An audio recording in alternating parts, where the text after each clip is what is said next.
ప్రభువును ప్రియరక్షకుడైన యేసుక్రీస్తు వారి యొక్క శ్రేష్టమైన నామంలో మీ అందరికీ ప్రత్యేకమైన వందనాలు, శుభాలు తెలియజేస్తున్నాం.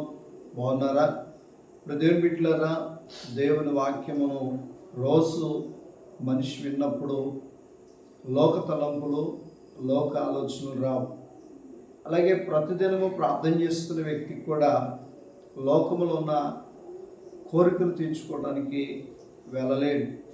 కనుక ఈ యొక్క ఉదయకాల సమయంలో మీతో చెప్పేది ఏంటంటే, దేవుణ్ణి నిండు మనసుతో ఆరాధన చేసినప్పుడు, దేవుణ్ణి నిండు మనసుతో కొలిచినప్పుడు మనం ఈ లోకంలో ఉన్న వాటికి భయపడం, ఈ లోకంలో ఉన్నవై మన జోలు తీయం.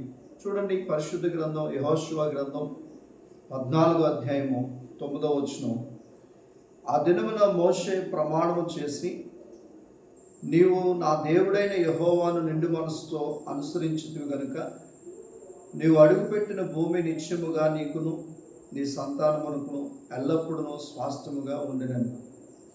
దైవజనుడు పిలువబడిన మోషే గారు, ప్రవక్త, బిడ్డలారా, దేవుని మాట చొప్పున నడుస్తున్న మోషే గారు ఎవరి గురించి చెప్తున్నారంటే యెహోషువ గురించి చెప్తున్నారు.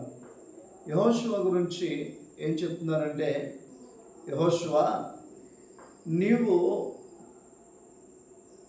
నా దేవుడైన యెహోవాను నిండు మనసుతో అనుసరించుతివి.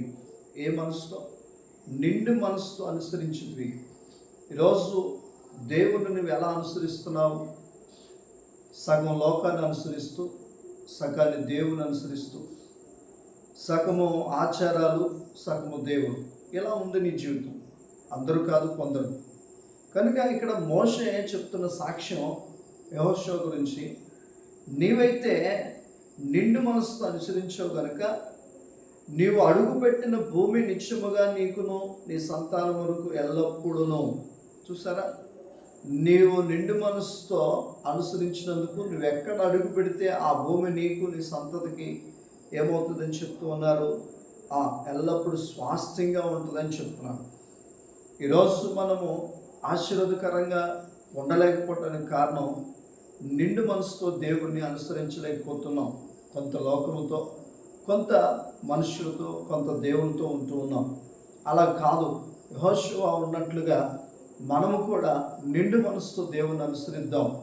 అనుసరించినప్పుడు మనం ఏది అడుగుతామో అది దేవుడు తప్పకుండా మన పట్ల చేస్తాడు. కనుక ఈ విషయాన్ని గమనించి, నాకెందుకు దేవుడు కార్యం చేయట్లేదు, ఎందుకు నాకే ఇలా వస్తుందని అనుకుంటున్నావేమో.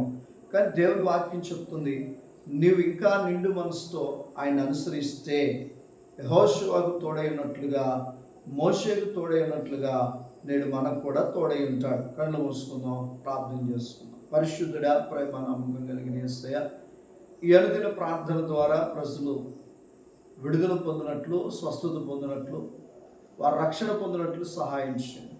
ఈ ప్రార్థన అనేకులకు ఆశీర్వాదకరంగా ఉంచమని, యెహోషువ కలిగిన సాక్ష్యాన్ని మేము కూడా కలిగి ఉండే కృప ఇవ్వమని యేసయ్య నామములో వనలను అడిగి పొందినాం తండ్రి. Amen. God bless you. Thank you all. అందరికీ వందనాలు.